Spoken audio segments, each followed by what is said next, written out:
Thank you Holi spirit. నా శత్రువుల ఎదుట భోజనము సిద్ధపరిచాడు. హల్లెలూయా. ఈ లోకంలో భూమిలో అన్యులు అంటే ఐగుప్తు అంటే యేసుక్రీస్తుకు వ్యతిరేకమైన స్థలాలు అవి. అయితే దేవుడు అక్కడి నుండి ఒక ద్రాక్షవల్లి తెచ్చాడట. అయితే దానికి తగిన స్థలము సిద్ధపరిచిందట. దాని వేరు లోతుగా పారి ఆ దేశం అంతటా వ్యాపించింది. గట్టిగా చెప్పండి హల్లెలూయా. ఈరోజు నీకు లోతుగా పారే ఒక లోతుగా ఉండే వేరు నీ ఒక విశ్వాసములో దేవుడు తీసుకురాబోతున్నాడు. గట్టిగా చెప్పండి హల్లెలూయా. చాలా విశేషమైనటువంటి మర్మం ఇక్కడ రాయబడి ఉంది. ఈ మర్మం ఏంటంటే లోతు. చెప్పండి, లోతుగా వెళ్ళడం అంటే ఏంటి అర్థం? ఎన్నో విధాలుగా మర్మాలు తెలుసుకోవడం. హల్లెలూయా హల్లెలూయా. తర్వాత ఇక్కడ రాయబడి ఉన్నాయి. ఏమిటి రాయబడి ఉన్నాయంటే దాని నీడ. చెప్పండి, నీడ కొండలను కప్పును, కొండలను కప్పుతుంది. తీగలు దేవుని దేవదారు వృక్షములను ఆవరించెను. హల్లెలూయా. చెప్పండి పిల్లరా. ఈ కాపరి అంటే ఇశ్రాయేలుకు కాపరి, మందవల యేసేపును నడిపించేవాడా, కెరూబుల మీద ఆశ్రయుడైన వాడా, ప్రకాశము. చూడండి, దేవుడు ఒక భయంకరమైనటువంటి శరలో నుండి విడిపించబోతున్నాడు. ఆ శర ఎక్కడ? 3వ వచనం చదవమ్మా. దేవా శరలో నుండి మమ్మల్ని రప్పించు.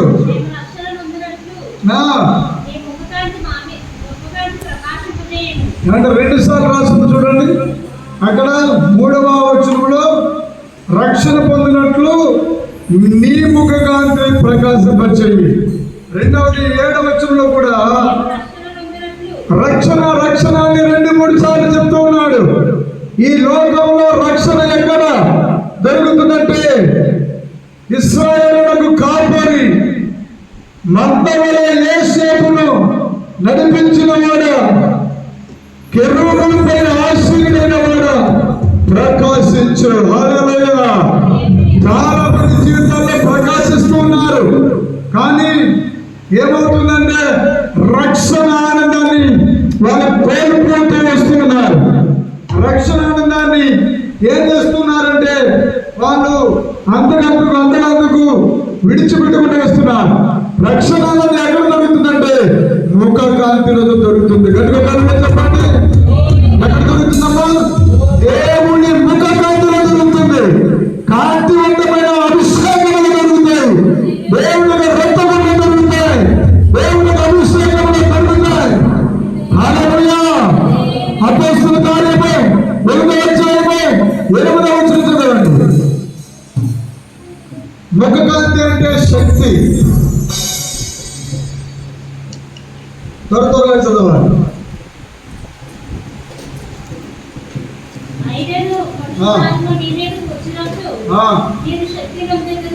శక్తి నొందుదురు. యెరూషలేములోను యూదయ సమరయ దేశములో. అంటే చూడండి పిల్లరా, 1, 2 కూడా యెరూషలేము, యూదా, సమరయ ఈ 3టిని కలపలేం. యూదులు వేరు, సమరయులు వేరు. యెరూషలేములో ఒక బలమైన ఐక్యతను తీసుకొస్తున్నాడు. గట్టిగా చెప్పండి హల్లెలూయా. ఈ చివరి దినాల్లో దేవుని యొక్క ఆశ్చర్య కార్యాలు దేవుడు జరిపించబోతున్నాడు. దేవుని ఆశ్చర్య కార్యాలు ఎలా ఉన్నాయో చూడండి. హల్లెలూయా. దేవుడు మాట్లాడుతున్నాడు. 77వ కీర్తన 12వ వచనం చదవండి. త్వరగా ముగించే. నీ కార్యమంతయు నేను ధ్యానించుకుందును, నీ క్రియలను నేను ధ్యానించుకుందును. అది హల్లెలూయా. గట్టిగా కళ్ళు చెప్పండి హల్లెలూయా. ఏమంటే ఎమ్మెల్యే గారి దగ్గరికి వెళ్ళాలంటే పొద్దున్న వెళ్ళి కూర్చోమ్మా. హల్లెలూయా. ఒక ఎంపీ గారి దగ్గరికి వెళ్ళి కూర్చోవాలి, పని చేసుకోవాలంటే కూర్చోమ్మా. మరి దేవుడి ఆరాధన మందిరంలో 11 గంటలకి 1 గంటలకి లేకపోతే 3 గంటలకి ఏంటండి టైం ఏంటి, పద్ధతి ఏంటి, వ్యవహారం ఏంటి? అందుకే ప్రార్థన చేయకూడదు. అర్థమవుతుందా? వాస్తవంగా మిగతా రోజుల్లో వచ్చే వారికి మన సంఘ బిడ్డలో మిగతా రోజుల్లో వస్తే వాళ్ళకి ప్రార్థన చేయకూడదు. ఒక 15 రోజులు ఒకసారి కుటుంబ ప్రార్థన అనేది ఉంటుంది. హల్లెలూయా. యెహోవా చేసిన కార్యములను పూర్వము జరిగిన నీ ఆశ్చర్య కార్యములను మనస్సులకు తెచ్చుకుందును. కార్యమంతయు ధ్యానం చేయాలంట. కార్యము ధ్యానం చేయకపోతే ఏమవుతాయి? ధ్యానం చేయకపోతే ఎందుకు ఇక్కడ భక్తుడు ధ్యానం చేస్తున్నాడు? దేవుడు భక్తులను ఎందుకు సిద్ధపరుచుకుంటున్నాడంటే ఆయన దిగి రాబోతున్నాడు. హల్లెలూయా. ప్రభు దిగి రమ్మయ్యా, ప్రతికారముగా దిగి రమ్మయ్యా, దిగి రమ్మయ్యా, ప్రభు దిగి రమ్మయ్యా, ప్రతికారముగా దిగి రమ్మయ్యా.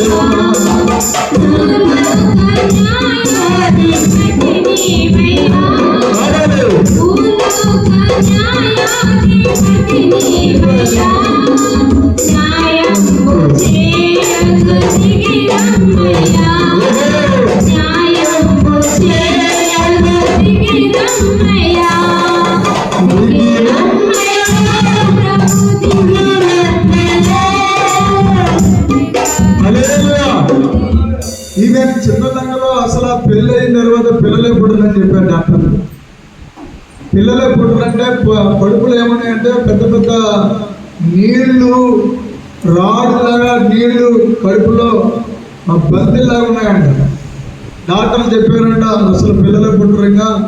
ఈ అమ్మాయికి పెళ్ళి అయిన తర్వాత చెప్పారు, అయ్యో పిల్లలు పుట్టకపోతే ఎలాగా అని పెళ్ళైన వాళ్ళ భర్త గారు వారి కుటుంబ సభ్యులందరూ చాలా చింతించారు. అయితే చింతలాగులు ఆరాధన జరుగుతుండగా వాళ్ళు వచ్చారు. వస్తే డాక్టర్లు చెప్పిన మాటలన్నీ పక్కన పెట్టి ఒకసారి దేవుడి మాట ఆలోచించండి అని చెప్తే, నీకు దేవుడి గర్భఫలం ఇవ్వబోతున్నాడు అని చెప్తే వాళ్ళేమన్నా తెలుసా, ఆడపిల్లైనా పర్లేదు మగపిల్లడైనా పర్లేదు, మాకు మాత్రం ఈ గర్భఫలం దేవుడు ఇస్తే చాలండి అని వాళ్ళు ఏడ్చారు. ఏడిస్తే ప్రార్థన చేసి మరి అరటిపండుకి ప్రార్థన చేసి ఇచ్చారు. దేనికంటే అరటిపండుకి ప్రార్థన చేసి ఇస్తే ఆ ప్రార్థన చేసి పట్టుకెళ్ళి తిన్న 4వ నెలలోనే దేవుడి గర్భం తెచ్చాడు. చెప్పండి దేవుడు. హల్లెలూయా, హల్లెలూయా. గర్భం తెరిచిన దేవుడు. మరి దేవుడు నాకేమంటున్నాడంటే అమ్మాయిని చూపిస్తున్నాడు దేవుడు. స్కానింగ్ చేయగలదు. పరిశుద్ధాత్మ దేవుడే చెప్తాడు ఏ బిడ్డ ఇస్తున్నాను అని. అంత గొప్ప దేవుడు చూడండి మన దేవుడు. వాళ్ళు ఏమన్నారంటే అమ్మాయిని పర్లేదండి, దేవుడు సుఖమైన ప్రసవిస్తే చాలు. హల్లెలూయా. కత్తి కోత పడకుండా సుఖమైన ప్రసవాన్ని చేస్తాడు దేవుడు అని ప్రవచనం చెప్పడం జరిగింది. ఈ రోజున వాళ్ళకి ఇంటికి వెళ్ళి ఆ అమ్మాయిని చూస్తే తెల్లగా ఎంత అందంగా ఉందో చెప్పండి. చెప్పండి. దేవుడు తన కార్యాలు ఆపుకోడు, తన కార్యాలు చేస్తూనే ఉన్నాడు. హల్లెలూయా. నిన్న దినాన ఉప్పలగుప్తంలో మరి గొల్లవీల్లో ఎంతో మంది అండి, వర్షంలో కూడా జనము చర్చి నిండిపోయి బయట కూర్చున్నారు. హల్లెలూయా. చర్చి అంతా నిండిపోయారు జనం. బయట కూర్చున్నారు. దాంట్లో ఎంతమంది దేవుడు బాగు చేశాడు. చర్మ వ్యాధి కలిగిన వాళ్ళు బాగు చేశాడు.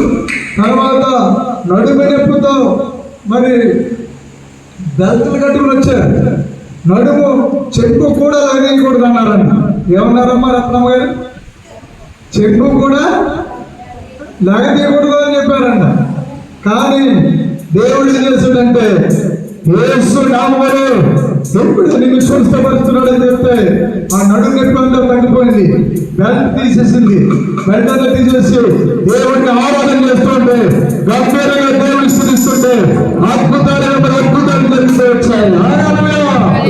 అందుకే 77 చేసిన 77 కట్టిన పొలం 12 వచ్చిన చదవండి. దేవుని కార్యము నీ కార్యమంతా నేను ధ్యానించుకున్నాను, నీ క్రియలను నేను ధ్యానించుకున్నాను. ఇప్పుడు దేవుడి క్రియలు ధ్యానించడం మానేశారండి. దేవుడి యొక్క క్రియలు అంటే దేవుడి యొక్క శ్వాస అనండి. దేవుడి యొక్క శ్వాస ఏంటంటే వాక్యము. ఆమె వాక్యమే, వాక్య సారాంశమే నీకు నాకు ఊపిరినిస్తుంది, బలాన్ని సమకూరుస్తాయి. దేవుడికి మహిమ కలుగును గాక. హల్లెలూయా. 11వ వచనం చదవమ్మా. దేవా నీ మార్గము పరిశుద్ధమైనది. దేవుని వంటి మహాదేవుడు ఎక్కడున్నాడు? హల్లెలూయా. దేవుని వంటి మహాదేవుడు ఎలాంటి దేవుడు అండి? దేవుని వంటి మహాదేవుడు ఎక్కడున్నాడు? ఒక పెద్ద ప్రశ్న వేసుకున్నాడు. నేనంటున్నాడు నిజమే, మన దేవుడు మహాదేవుడు. చూడండి తీర్పు రాసిన పత్రిక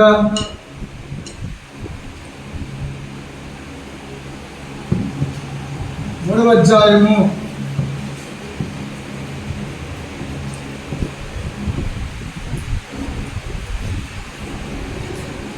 2వ అధ్యాయము 11వ వచనం. సమస్త మనుషులకు రక్షణకరమైన దేవుని కృప ప్రత్యక్షమై మనము భక్తిహీనతను ఈ హలోక సంబంధమైన దురాశలను విసర్జించి శుభప్రదమైన నిరీక్షణ నిమిత్తము ఇలాగా భక్తిహీనత. చాలా మందికి తెలియని విషయం ఏంటంటే భక్తిహీనత. ప్రతి మనిషిలో భక్తిహీనత ఉంటుంది. ప్రతి మానవుడిలో భక్తి హీనపరచబడుతుంటాయి. హల్లెలూయా. ఒకరిలో చెప్పండి హల్లెలూయా. ఒకరిద్దరు సమస్త మనుషులకు రక్షణకరమైన దేవుని కృప. మన నీతిని బట్టో లేకపోతే మన యొక్క పరిశుద్ధతను బట్టో మనకి దేవుడు ప్రతిఫలాలు ఇవ్వడం లేదు.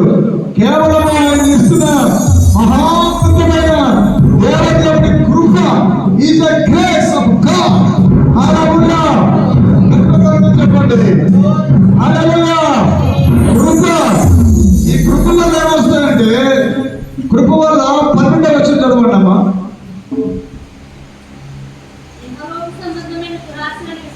విసర్జించి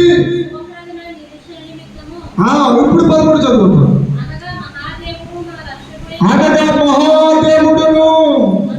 అదిగో మహాదేవుడు, దేవుని వంటి మహాదేవుడు ఎక్కడున్నాడు? దేవుని వంటి మహాదేవుడు ఎక్కడున్నాడు? ఎక్కడ దొరుకుతాడు దేవుడు?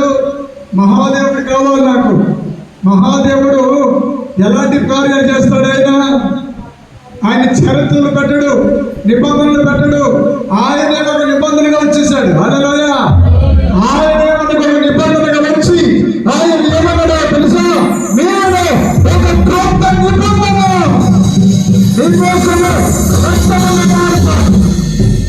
నేను సిలువ త్యాగమై సిల్వలో నాకై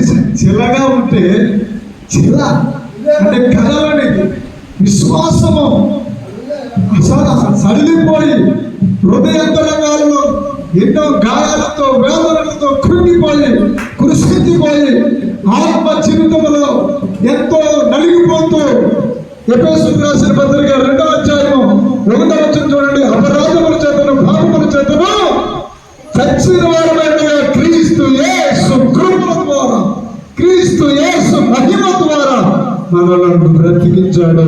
గట్టిగా కళ్ళు చెప్పండి హల్లెలూయా. దేవుని కృప నీకు నాకు కావాలి. ఇక్కడ ఏం రాబడింది చూడండి. మహాదేవుడును మన రక్షకుడైన యేసు క్రీస్తు మహిమ యొక్క ప్రత్యక్షత కొరకు ఎదురు చూచు ఈ లోకములో స్వస్థ బుద్ధితోను స్వస్థ బుద్ధి కావాలండి. హల్లెలూయా. స్వస్థ బుద్ధి అంటే ఈ లోకములో స్వస్థత, స్వస్థ బుద్ధి అంటే ఉపకారము, దేవుని మహిమ, దేవుని యొక్క ప్రసన్నత, దేవుని యొక్క హితోపదేశము ఉపకారయోగ్యమైనదిగా కనబడాలంట. ఉపకారయోగ్యమైనదిగా కనబడాలి.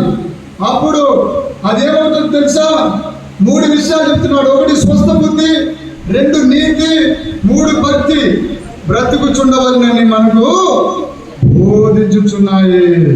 గట్టిగా ఒకరిలో చెప్పండి, గట్టిగా ఒకరిలో చెప్పండి. హల్లెలూయా, హల్లెలూయా.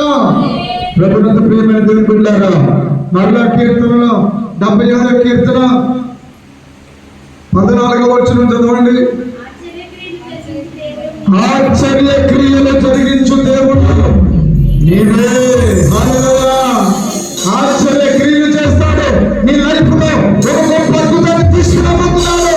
ఎవరు ఊహించలేని అద్భుతాన్ని దేవుడు జరిగించబోతున్నాడు. నాకు ఇంకా ఇంటూ లేకపోతుంది, ఇంకా ఇంకా నా జీవితం అంతా ఇంకా ఎదురు చూస్తూనే ఉన్నాను. ఇంకా ఎంతగా ఎదురు చూడాలి, ఎంతగా బ్రతికించాలి అని నువ్వు అనుకుంటున్నావేమో, కానీ దాని పేరే నిరీక్షణ. హల్లెలూయా. ఎదురు చూడడం అంటే ఏమిటా? నిరీక్షణ చూడడం. హల్లెలూయా. ఆ ఎదురు చూడే నిరీక్షణ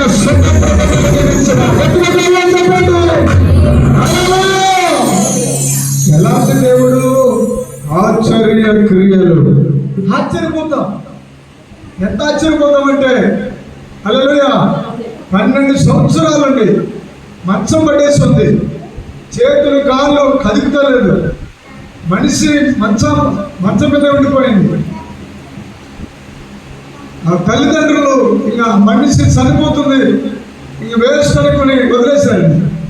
దరిదాపులు కొన్ని లక్షల రూపాయలు ఖర్చు పెట్టారు, కానీ ఆ రోగము పోలేదు, వ్యాధి పోలేదు. కానీ ఆవిడ ఎలా ఉంటుందో నాకు తెలియదు. నా సెలలో ఒక ఫోటో పంపించి ఫోన్లో ప్రార్థన చేయించారు. దేవుడికి స్తోత్రం. గట్టిగా చెప్పండి. సెల్ ఫోన్లో ప్రార్థన చేస్తున్నాను. ఏమని ప్రార్థన చేస్తున్నానంటే ఆ చేతులు కాళ్ళు చచ్చిపడిపోయి కాళ్ళు ఆ మంచాన అలాగా చచ్చిపడిపోయినట్లుగా ఎండిపోయిన ఊసలాగా అయిపోయి ఆ ఫోటో నా దగ్గర ఉందండి. హల్లెలూయా, హల్లెలూయా. ఎంతలాగా అంటే ఇక భయపడిపోతారనమాట. ఊసలంటే చాలా నక్కలాగా అయిపోయింది అనమాట మనిషి. హల్లెలూయా. చాలా భయం వేస్తుంది. అలాంటి మనిషికి ఎలాగా ఈ దేవుడు అలాంటి వారిని కూడా బాగు చేస్తాడంటే బాగు చేస్తాడు. దేవుడికి స్తోత్రం. ఎంతో గట్టిగా చెప్పాలి, ఇంకా గట్టిగా చెప్పాలి, ఇంకా గట్టిగా చెప్పండి అమ్మా. ఇక మంచం మీదే అన్ని మంచం మీదే. ఇంక తల్లిదండ్రులకు ఇసుకు వచ్చేసింది. కానీ ప్రార్థన చేస్తుండగా ఆలయం చెయ్యాలి కదిపింది. కాదు కదిలాయి, చేతులు కదిలాయి. హల్లెలూయా. అప్పుడు 12 సంవత్సరాలు పైనే కూర్చోలేని మనిషి కూర్చోండి.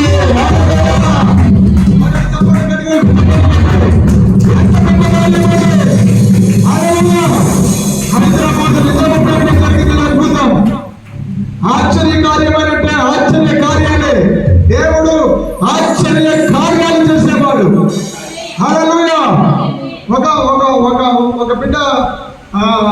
మొత్తం ఎందుకో రక్తం పరిచేసుకోవాలని వెళ్ళింది.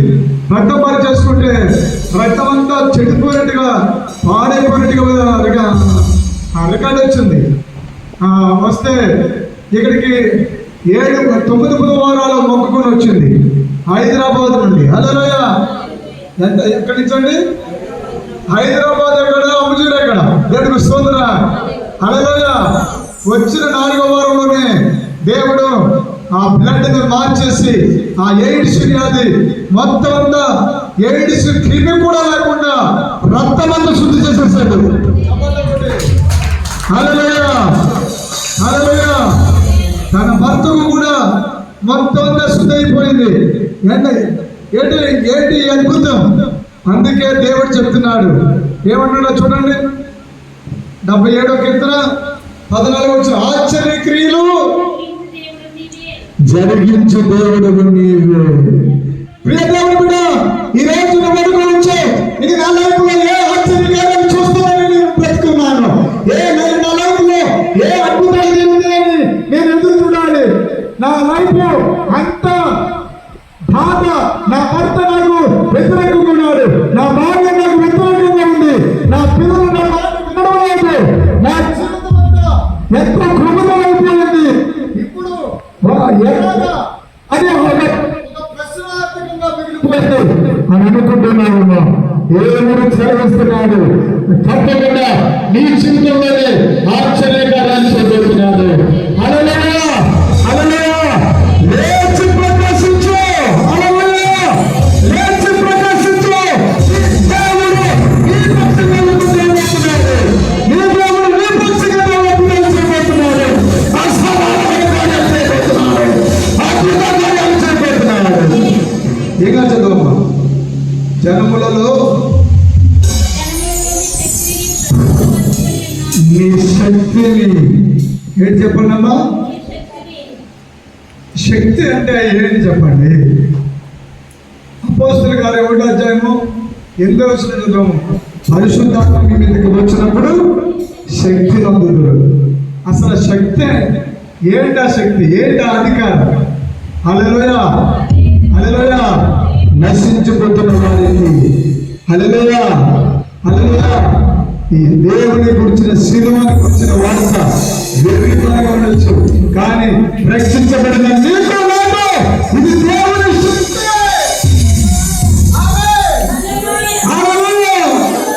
దేవుని శక్తి, దేవుని శక్తి తెలియదా? దేవుని శక్తి నేను చూడాలి, ఎలా ఉంటుందో చూడాలి అని అనుకుంటున్నారా? అయితే రండి మత్తయి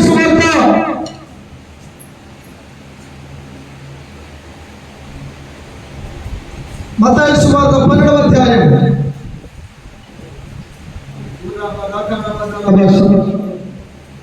రెండే కథకంద్ర బల క్షేత్రకర మారత్ర బల 12వ అధ్యాయము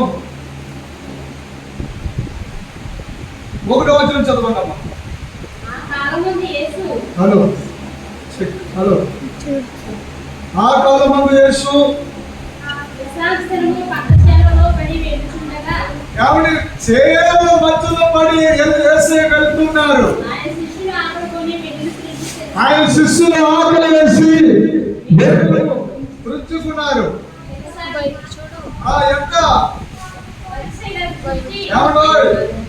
ఏంటి విశ్రాంతి దినాన్న చేయకూడదు పని నీ శిష్యులు చేస్తున్నారు అని అన్నారు. కానీ అక్కడ యేసయ్య అంటారు, తాను తనతో కూడా ఉన్న వారితో ఆకలి కొని ఉండగా, అబ్బా హల్లెలూయా. యేసయ్య అంటున్నాడు, దావీదు చేసిన దానిని గురించి మీరు చదవలేదా? అతడు దేవుని మందిరంలో ప్రవేశించి, ఎక్కడ? దావీదు దేవుడు, దావీదు దేవుడు, దావీదు దేవుడు, దేవుడు మందిరంలో దావీదు ప్రవేశించి ఏం చేశాడు? యాజకులే తప్ప తానైనను తనతో కూడా ఉన్నవా ఎవరైనను తినకూడని సముఖపు రొట్టెలు విని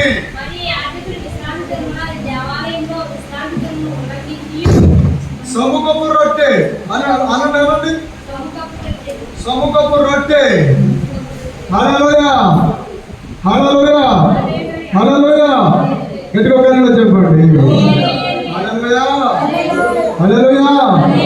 పిల్లల రొట్టె పిల్లలకే, పిల్లల రొట్టె పిల్లలకే, యేసు మనకై మరణించి తిరిగి లేచెనుగా, ఆయన శరీరము మనకు రొట్టెగా మారినుగా, ఆయన రక్తము మనకు జీవముగా ఇచ్చెను.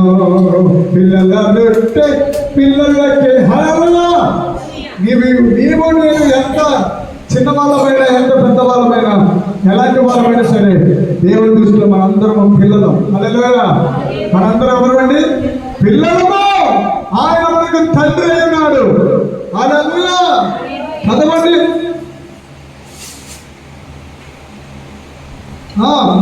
ఆ కాలమందు యేసు, యేసు అంటే ఎవరు తెలుసా? రక్షకుడు.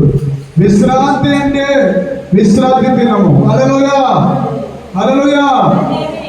ఏమంటో విశ్రాంతి రోజు అంటే దేవుని ఆరాధించే రోజు. పంట చేలలో పడి వెలుచి ఉండగా ఆయన శిష్యులు ఆకలి కొని, ఈ ఆకలి అనేది చాలా సమస్యలు తీసుకొస్తుంది. ఈ ఆకలి అనేది ఎంతో ప్రాబ్లాన్ని, ఎంతో వ్యత్యాసాన్ని తీసుకుని వస్తుంది. హల్లెలూయా హల్లెలూయా చెప్పండి. హల్లెలూయా హల్లెలూయా చెప్పండి. యేసేపు ఆత్మ జీవితంలో కూడా ఒక ఆకలి వేసింది. ఈర్ష్య, అసూయ అనే ఆకలి యేసేపుని గోతులు పడేశారు. గోతులు పడేసిన తర్వాత గోతులో ఉండిపోలేదు. యేసేపు దేశానికి ప్రధాని కూర్చున్నాడు.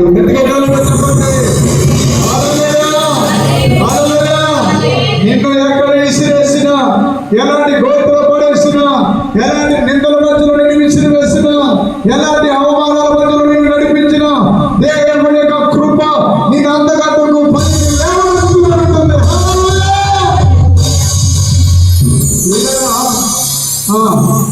ఇంకొక మాట, సముఖపు రొట్టె తిన్నాడు. అదొక అద్భుతము. 10వ వచనం చదవమ్మా. వారు ఆయన మీద నేరం మోపలేని, ఎప్పుడు చూసిన నేరం మోపే ఆత్మ యేసుని వెంటాడుతూ వచ్చింది. యేసు ఈ భూమిలో ఉన్నప్పుడు అనేక మంది నేరాలు మోపేవారు లేపబడుతూ వచ్చారు. యేసు ఎలాగైనా సరే నేరాలు మోపారు. ఈరోజు కూడా నీ చేతులు కూడా నేరాలు మోపుతున్నారా?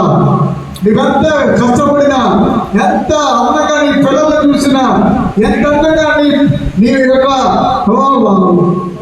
బిడ్డలను చూసినా, నీ మీద ఇంకా ఏమేమో నేరాలు నోపుతున్నారా? అయితే నీవే అనుకుంటున్నావా? యేసు మీద నేరాలు మోపారమ్మా. యేసు మీద నేరాలు ఏం మోపుతున్నారు చూడండి. అక్కడ కూడా విశ్రాంతి దినమున స్వస్థపడుతున్న న్యాయమా అని ఆయన అడిగిరి. అందుకో మీరు ఏ మనుషులకైనాను గొర్రె ఉండి అది విశ్రాంతి దినమున గుంతలో పడినదా దాన్ని పట్టుకుని పట్టి తీయడా? గొర్రె కంటే మనుషుడు ఎంతో శ్రేష్ఠుడు. గొర్రె చప్పట్లో. యేసుని నమ్ముకున్న మనలందరూ ఏమనిపిస్తున్నారు? దేవుడు గొర్రెడు అన్నాడు. ఆమె యేసయ్య ఎవరు? మనకి 81 కీర్తనలో మనం మంద కాపాడి. ఆమె హల్లెలూయా. దేవుడు గొర్రెలకు మంచి కాపరి తన గొర్రెల కోసం ప్రాణం పెట్టాడు. హల్లెలూయా. ఇక్కడ గొర్రెల కంటే మనుషుడు శ్రేష్ఠుడు అంటుంది లేఖనం. అలాంటిది గొర్రె మనిషి అనండి, గొర్రె మనిషి. ఈ 2 లక్షణాలు కూడా యేసు తీసుకున్నాడు. హల్లెలూయా. లోక పాపములను మోసుకుని పోయే దేవుని గొర్రె పిల్ల. హల్లెలూయా. గట్టిగా చెప్తామా? హల్లెలూయా. అంతేకాదండి,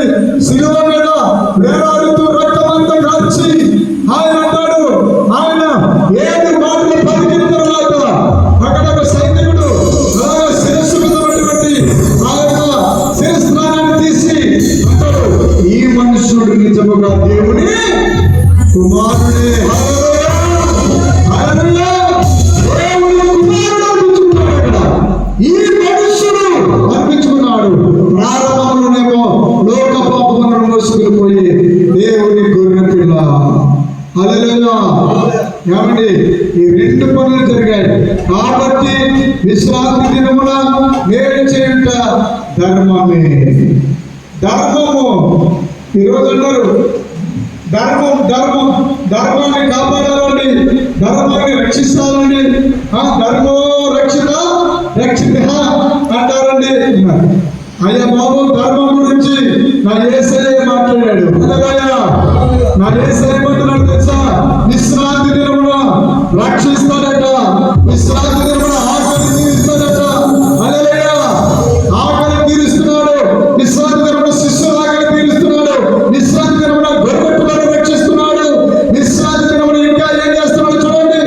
11వ అధ్యాయము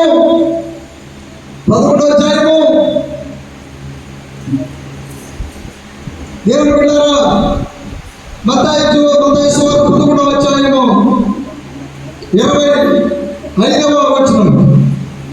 ఆ సమయంలో యేసు నా తండ్రి ఆకాశములను భూమికి నీ ప్రభువా. ఎవడో ఇంకా మనుషులందరూ ఎక్కడున్నారు చెప్పండి. ఉంటే ఏమాడాల మీద తిరుగుతున్నారు, తర్వాత బస్సుల మీద తిరుగుతున్నారు, తర్వాత సముద్రాల మీద తిరుగుతున్నారు. కాబట్టి ప్రజలందరూ ఎక్కడున్నారు? ఆకాశానికి భూమికి మధ్యలోనే ఉన్నారు. ప్రభు కూడా ఏమని పూర్తి చేస్తున్నాడు? ఆకాశములను భూమికి ప్రభువా. హల్లెలూయా. నీవు జ్ఞానులకును వివేకులకును ఈ సంగతులను మరుగుపరిచి, జ్ఞానులకు మరుగు చేసేసాడు, వివేకులకు మరుగు చేసేసాడు. ఏట సంగతులు? ఇది ఈ సంగతి. హల్లెలూయా. ఏట సంగతి? విశ్రాంతి దినాన, అనగా విశ్రాంతి అంటే ధర్మము, చట్టం, ఒక చట్టాన్ని, ఒక శాస్త్రాన్ని తీసుకువచ్చారు యూదులు. హల్లెలూయా. దేవుని దగ్గరికి తీసుకువచ్చారు. దేవుడు లోటు వచ్చినాక ఒక గొప్ప అవసరం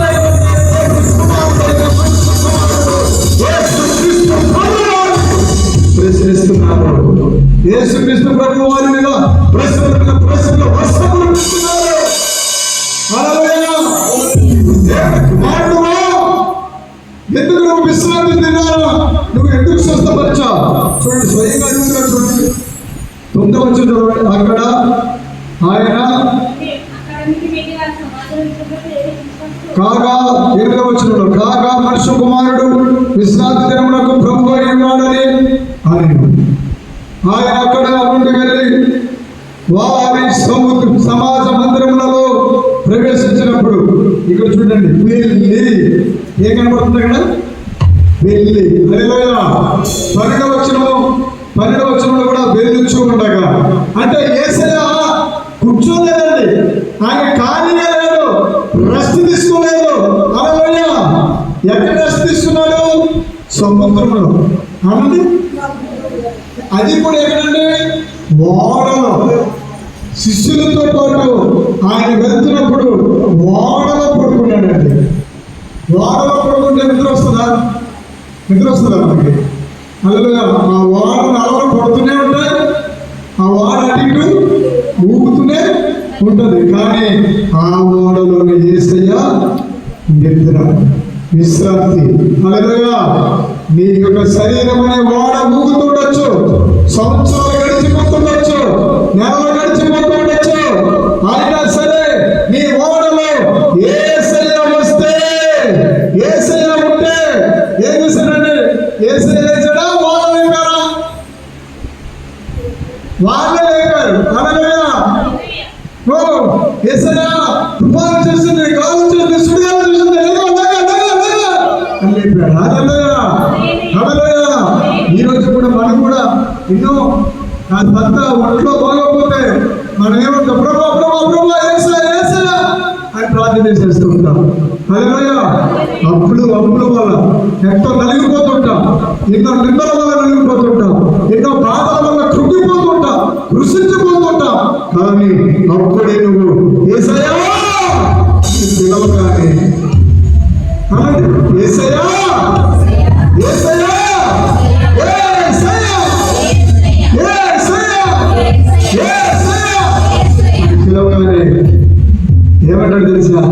నా కుమారుడా, నా కుమార్తె, నా కుమారుడా, నా కుమార్తె, నీకేమి కావాలో చెప్పు, నీకేం చేయాలో చెప్పు, నేను చేయడానికి సిద్ధంగా ఉన్నాను అన్నాడు. హల్లెలూయా, హల్లెలూయా. ఆ మాట చదవండి అమ్మా. 28వ వచనం.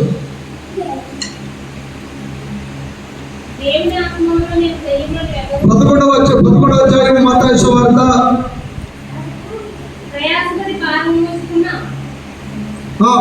27వ వచనం చదవమ్మా. సమస్తమును నా తండ్రి చేత నాకు అప్పగింపబడి ఉన్నది, తండ్రి కాక ఎవడు కుమారుడు లేనివాడు, కుమారుడు కాకను కుమారుడు ఎవరిని ఆయన బయలుపరచ ఉద్దేశించును.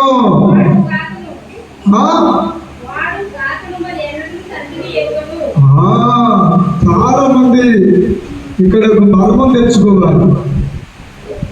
దేవుడి సువార్త లోకమంతా ప్రకటించబడుతుంది, కానీ దేవుడి సువార్త లోకమంతా ప్రకటించినంత మాత్రాన లోకమంతా దేవుడిని రక్షించబడ్డారా? లేదండి. పరలోక రాజ్యంలో ఎవరికి దేవుడి యొక్క కృప ఉందో, ఎవరి మీద దేవుడి యొక్క దర్శనం ఉందో, ఎవరి మీద దేవుడి యొక్క ఆయన వాత్సల్యత ఉందో వారికే దేవుడి కృపనిస్తాడంట, వారికే దేవుడి పరలోకంలో చోటిస్తాడంట. అదిగో ఆయన తండ్రి ఎవడును కుమారుని ఎరుగడు. నిజం చెప్తున్నాడు దేవుడు. కుమారుడు ఎవరు ఎరగరు, కుమారుడిని దేవుడు ఇచ్చాడు. బాగా ఇంకా బాగా అర్థం అవ్వాలంటే యోహాను సువార్త 1వ అధ్యాయం 5వ వచనం చదవండి. దగ్గరగా రాగలము. హల్లెలూయా.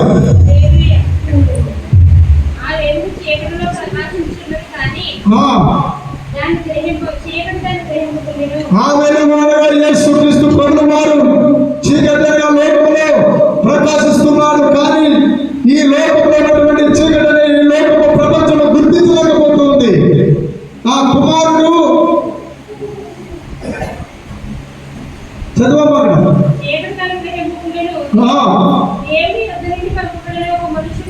దేవుడు ఆ పైన పైన ఇంకా కృపాశించ సంపూర్ణ అనే మాట.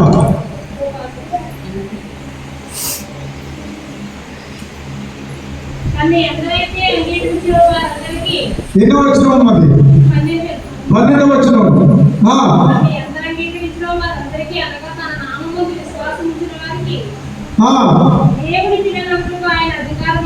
దేవుడి పిల్లలు, దేవుడి పిల్లలు, దేవుడి పిల్లలు, దేవుడి కుమారులు కుమారులుగా అలవాచి అధికారం కావాలి. ఈ లోకంలో ఎంత ధనమున్నా, ఈ లోకంలో ఎంత హోదాలున్నా, ఎన్ని పదవులున్నా, ఈ ప్రపంచాన్ని ఏమినా నీకు యేసు లేకపోతే, నీకు ఈ రోజు యేసు నీ జీవితంలో లేకపోతే, హల్లెలూయా. ఈ లోకంలో చాలా మందికి అన్ని ఉంటాయి కానీ యేసు ఉండడండి. ఈ లోకంలో ఎన్నెన్నో ఉంటాయి కానీ యేసు వారి జీవితాల్లో కానరాడండి. హల్లెలూయా. అందుకే యేసు అన్నాడు, చదువమ్మా. ఆ వాక్యమే కృప సత్య సంపూర్ణుడుగా శరీరధారుడుగా మన మధ్యలో నివసించెను. తండ్రి వలన కలిగిన అద్వితీయ కుమారుని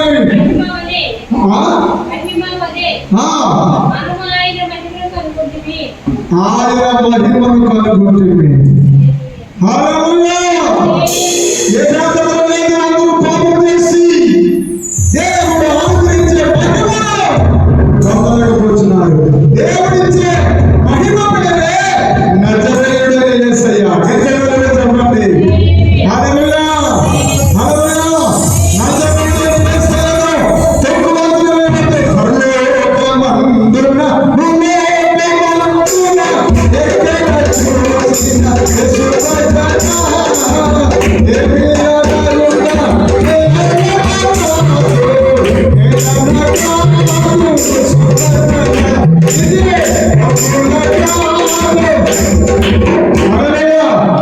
చాలా మందికి దేవుడు అంటే ఆరాధన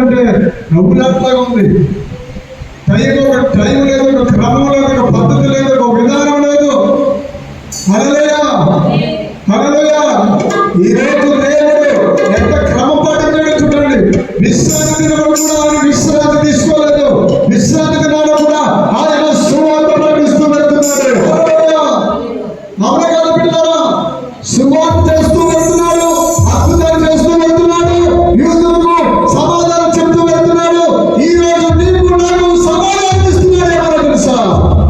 చదవండి. ఏమని ఇస్తున్నాడు చూడండి. కుమారుడు ఎవరికి ఆయన బయలుపరిచే ఉద్దేశించును వాడు గనక. మా బోధకుడు ఎంత మరణమో! యేసయ్య వార్త, శిలువ వార్త లోకమంతటా ప్రకటించబడుతుంది. ఆ తర్వాత అంతము వస్తుందని మత్తయి సువార్త 24వ అధ్యాయంలో చెప్పబడి ఉంది. బిడ్డలారా, జనం మీదకి జనం లేచును, రాజ్యం మీదకి రాజ్యం లేచును. ప్రియులారా, దేవుడి యొక్క చివరి దినాల్లో మనం ఉన్నాం. ఆయన రక్షణ వార్త బహు విస్తారముగా ప్రపంచమంతా వినిపించబడిపోయింది. ఇక ఒకటే మొదటి కోట, కడవని కోట, అద్భుతమైనటువంటి 7 కోట్లు ఊదే రోజు చేస్తుంది.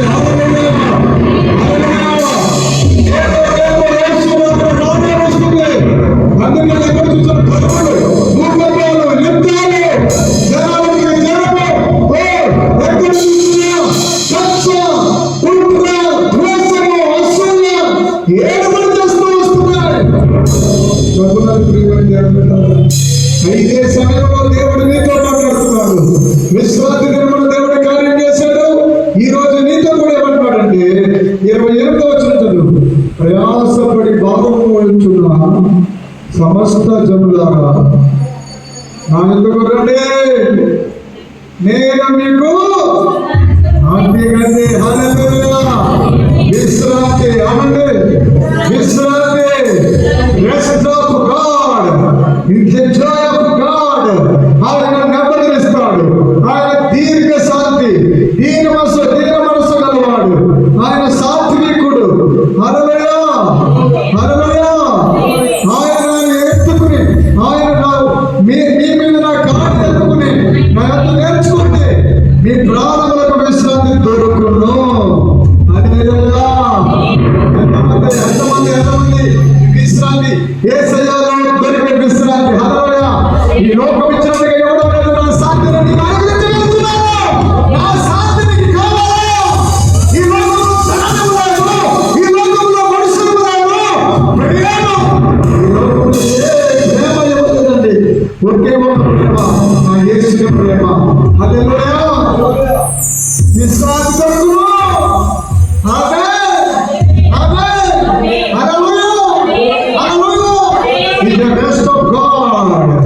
నెమ్మదిస్తాడు ఆయన. కీర్తన 2వ అధ్యాయము 8వ వచనం కూడా చదవండి. త్వరగా మనం ముగించేద్దాం. ఎందుకంటే మళ్ళీ ఇంకా అలా వస్తూనే ఉంటారు. ముగిస్తే ఈ టయానికి ముగించేస్తాడు డాడీ అని ఒక భయం ఉంటుంది. కీర్తన 2వ అధ్యాయము. యెహోవా అబ్బా, ఎంతో మందికి జిల్లాలో నిద్ర లేదండి. ఎంతో 100 మందికి నిద్ర కోల్పోయారండి. జీవితాల్లో నెమ్మది లేదండి, బ్రతుకులో నెమ్మది లేదండి, పరిస్థితుల వల్ల నెమ్మది లేదండి, ప్రజల వల్ల నెమ్మది లేదండి.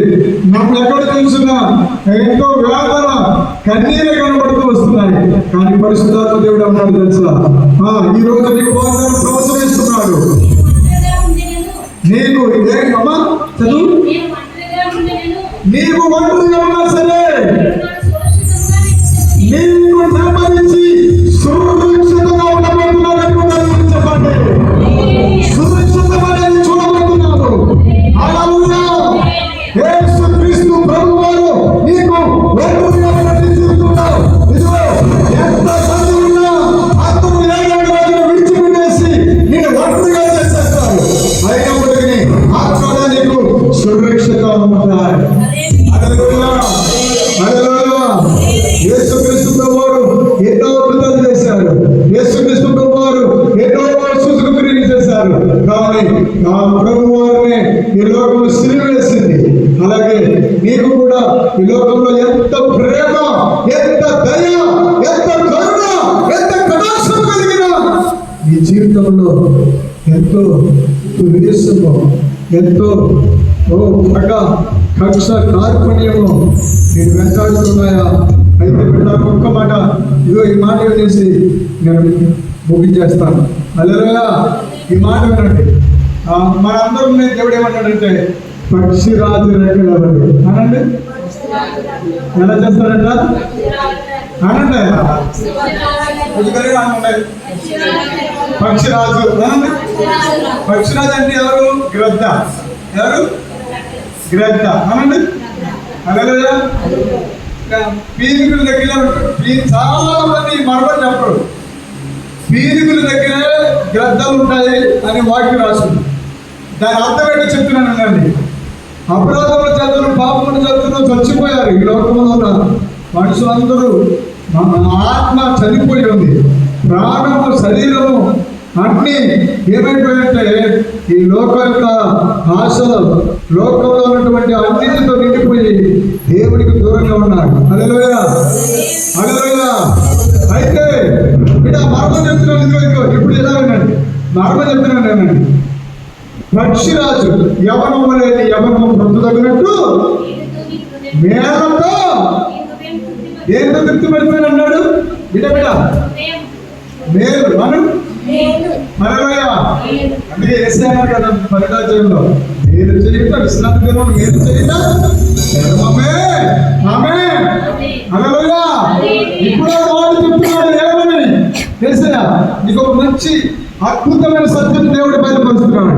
నీవెవరు అంటే పక్షిరాజు. ఎవరు? పక్షిరాజు లెక్కలు ఎలా ఉంటాయి చెప్పు? ఎలా ఉంటాయి? ఎట్లా ఉంటాయి? అవునే కదా. హల్లెలూయా, హల్లెలూయా. గ్రద్ద లెక్కలు ఎలా ఉంటాయమ్మా? ఎలా ఉంటాయి కదా. గ్రద్ద అవుతున్నట్టు, గద్దె అవుతున్నప్పుడు రెక్కలు ఉంటుందా? ఇలా ఎలా ఊపుదో మామూలుగా అలా వెళ్ళిపోతున్నట్టు. హల్లెలూయా. ఈ లోకంలో క్రైస్తవుణ్ణి గ్రద్దతో పోలుస్తున్నాడు. హల్లెలూయా. ఆమేన్ చెప్పు. ఆమేన్. గ్రద్ద అనగా పక్షిరాజు. హల్లెలూయా.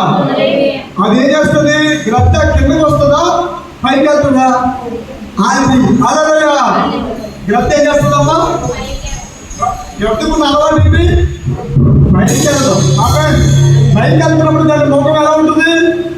పైకి ఉంటుంది. హల్లెలూయా. ఇప్పుడు గ్రద్ద మీద కాకి వాలింది. హల్లెలూయా. గ్రద్ద మీద కాకి వాలి పొడుస్తూ ఉంటుంది. చాలా మంది ఇప్పుడు కాకి పట్టుకెళ్తా అంటారు అన్న. ఒక్కొక్క కాకి బయటకు వెళ్తే చాలు కావు కావు కావు కావు అని పొడిచేస్తాయి కదా, పొడిచేస్తూ ఉంటాయి. హల్లెలూయా.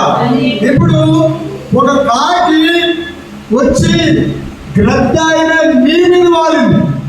గ్రద్ద ఎవరంటే క్రైస్తవుడు. హల్లెలూయా, హల్లెలూయా.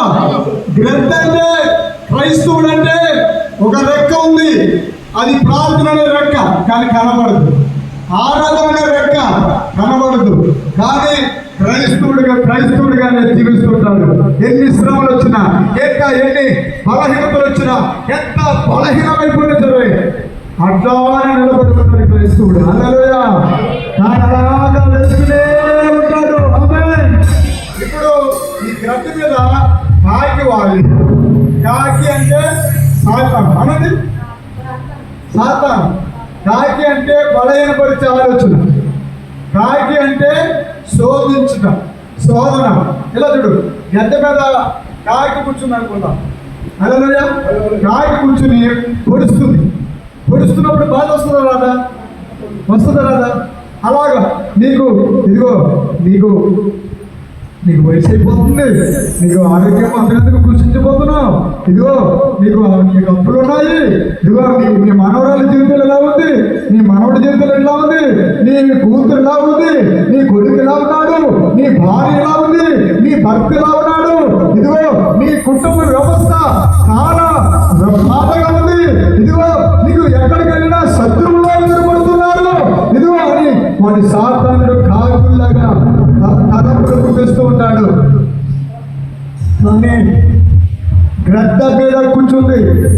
హల్లెలూయా. గ్రద్దకు ఏ లక్షణం చెప్పండి అమ్మా? పైకి ఎగిరే లక్షణం ఉంది. ఇప్పుడు గద్దతో పాటు కాకి వెళ్తుంటున్నారు కదా, కాకి గద్ద మీద కూర్చుంది. వెళ్తున్నారు కదా, ఇలా చూడండి ఎంతవరకు ఎరగలరు? గద్దకేంటి ఇంకా వెళ్ళే ఆకాశం పైకి వెళ్తూనే ఉంటది. చాలా దూరం వెళ్ళలేక అక్కడికి వెళ్ళేటప్పుడు కాయకు ఊపిరాడదు. ఊపిరాడక ఏం చెప్తుందంటే ఇంకా అది అక్కడ గ్రద్దను వదిలేసి ఊపిరాడక చచ్చిపోయి కింద పడిపోతుంది. దేవుడు స్తోత్రం చెప్పండి. ఈరోజు దేవుడు పెట్టాలన్న పరిశుద్ధ దేవుడు మాట్లాడుతున్నాడు. నీవు ఎగిరే గ్రద్దది, పక్షివి. ఆమె మనం ఎవరికి దొరకవు అనండి, నేను ఎవరికి దొరకను. ఎందుకంటే నేను యేసు పక్షిని. ఆమె చెప్పు, నేను బాగురాన్ని. చెప్పండి చెప్పండి, నేను పక్షిరాజుని, నేను పక్షిరాజుని. హల్లెలూయా. నా రెక్కలు సాపబడినాయి. నా రెక్కలు ఏంటంటే యేసు రెక్కలు. ఆమేన్. హల్లెలూయా.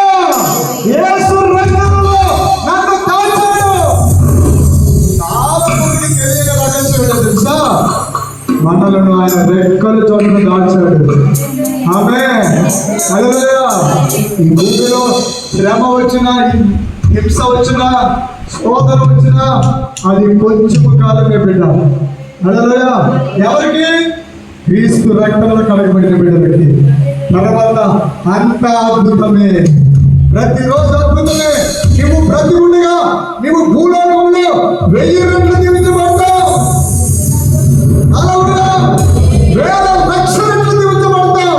ఎక్కడైతే పదవి అనిపించుతో అక్కడికి సమృద్ధిస్తాడు దేవుడు. హల్లెలూయా. ఏ బిడ్డ విషయంలో శోధన వచ్చిందో, బాధ వచ్చిందో ఆ బిడ్డ విషయంలో ఎగిరి గొంతులేస్తే ఆనందించి దేవుడు చేయబోతున్నాడు.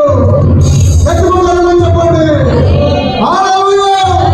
హల్లెలూయా. ప్రార్థన చేసుకుందాం. ఇప్పుడు చెప్పండి అలా మనం ఎవరం?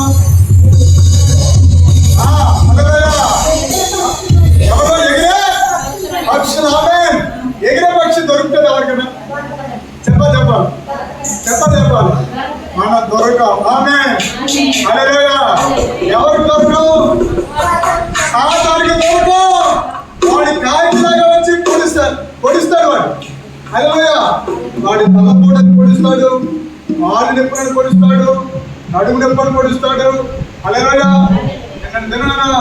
గోదావరి గొలవిల్లో ఎంతో మంది నడుము నిప్పుతో, ఎంతో మంది గుండె జబ్బులతో చాలా మంది వచ్చారు. వాళ్ళందరినీ చాలా మందిని పేర్లు పెట్టి పిలిచాడు దేవుడు. హల్లెలూయా.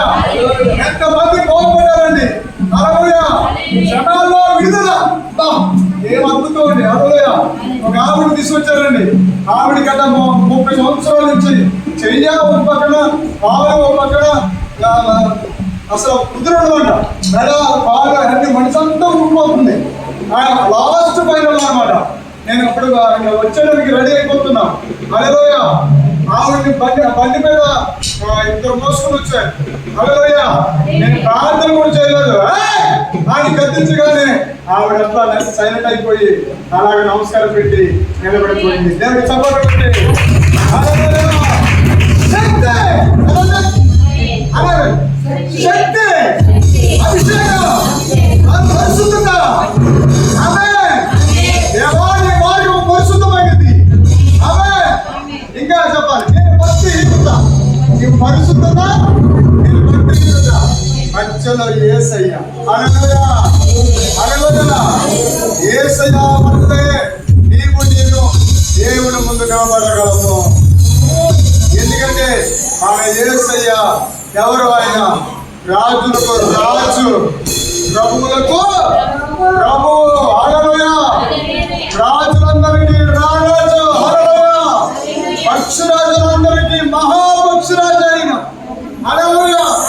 అలాంటి దేవుడు మీకోసం, నా కోసం, మిమ్మల్ని మనల్ని ఎగిరేవాడు చేయబోతున్నారు. క్రైస్తవుడు అంటే ఏంటి అర్థం చెప్పండి? ఎగిరేవాడు. చెప్పాలి. ఎవరు? మనం ఎగిరితే ఎగరమా? ఖచ్చితంగా ఎగురుతాం. హల్లెలూయా. ఎవరికి ఉంటుందంటే ఛాన్స్? హల్లెలూయా. ఈ భూమిలో ఉన్నంత కాలము హల్లెలూయా ఏనుగు బ్రతికినా అయ్యే అన్నట్టు హల్లెలూయా. క్రైస్తవుడు జీవించుచున్న యేసుక్రీస్తు ప్రభువు యొక్క బిడ్డలు ఆశీర్వాదాలు పొందుకున్న వారు. హల్లెలూయా. క్రైస్తవుడికి ఆశీర్వాదాలు ఉన్నాయి.